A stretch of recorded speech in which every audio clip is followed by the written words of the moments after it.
Assalamualaikum warahmatullahi wabarakatuh, sahabat channel Gus Deden. Semoga dalam keadaan sehat walafiat. Sahabat yang beriman, siapa yang tak kenal almarhum Al-Habib Munsir Al-Musawa? Bagaimana jihad yang sesuai ajaran Rasulullah? Ini penjelasan dari almarhum Al-Habib Munsir Al-Musawa. Mari dengarkan biar menambah ilmu agama kita.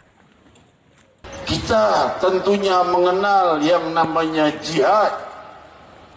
Namun kita harus tahu jihad itu seperti apa. Jangan bicara jihad kalau emosi itu setan, bukan jihad namanya. Hadirin hadirat, beda antara emosi dengan jihad.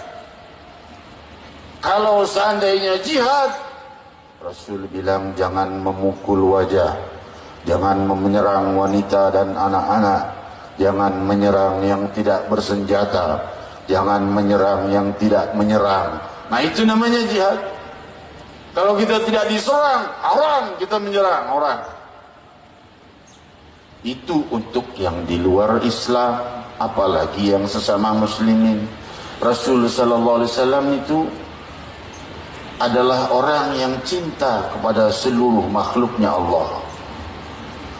Kepada sesama manusia cinta, dan Rasul ingin umatnya mencintai manusia, dan belum sempurna iman seseorang sebelum dia mencintai manusia satu sama lain.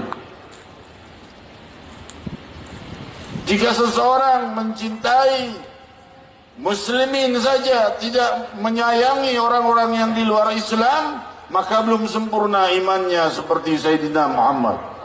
Ya, tidak ada yang bisa imannya sama seperti Nabi Muhammad tentunya.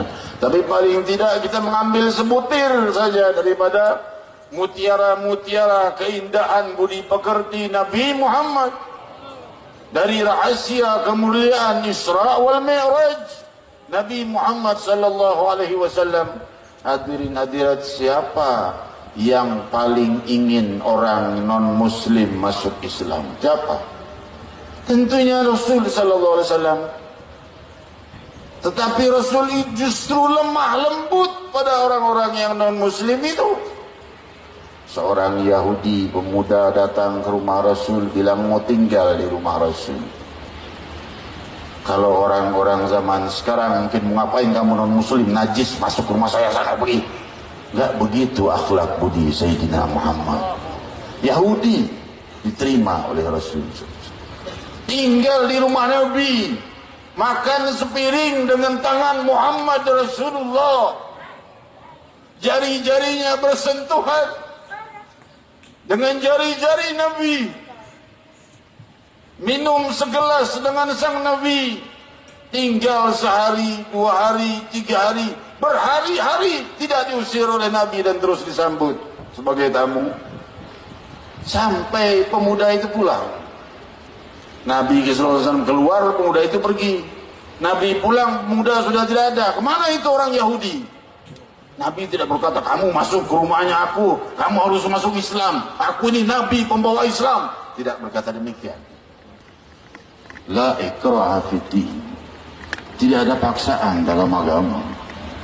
Maka hadirin hadirat, Rasul malah apa yang diperbuat, bukan bersyukur, syukur dah Yahudi udah keluar dari rumah gue, repot ngurusin Yahudi. Enggak, dikejar ke rumahnya. Barangkali ada salah di rumahnya, atau kurang jamuan, atau apa, datang ke rumahnya. Didatangi ternyata sakit dan sakaratul maut.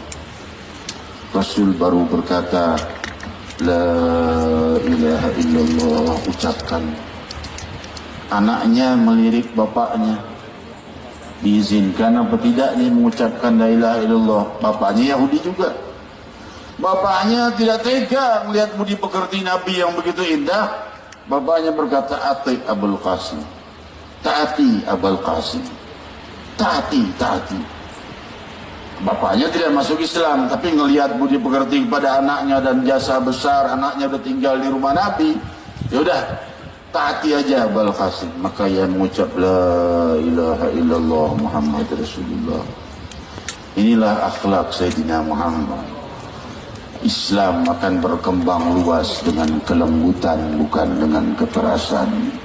kekerasan hanya akan menghancurkan Islam dan agama kita sendiri dan diri kita sendiri. Maka oleh sebab itu kelemah lembutan itu perlu, budi pekerti itu senjata terkuat untuk mencapai kemenangan dan keberhasilan di dalam dakwah kita. Oleh sebab itu juga layak kita pahami, dan sebagai rakyat antara ulama dan umara layak bersatu. Untuk apa? Untuk supaya terjadinya pembenahan masyarakat yang baik. Kalau ulama dan umara itu pejabat, ulama dan umara saling hantam, musuh Islam tepuk tangan, syukur tuh hancur sendiri, dihancurin sama pemerintahnya sendiri, saling hantam sendiri. Jangan begitu. Ya, kalau umara kita punya kesalahan, maka coba ajukan kepada gurumu kepada gurunya, sampai kepada guru-gurunya yang punya hubungan dengan orang-orang yang para pejabat itu, untuk menyampaikan bahwa hal ini salah dengan baik. Itulah akhlak Sayyidina Muhammad. Demi Allah, jika beliau hidup, itu yang akan beliau perbuat.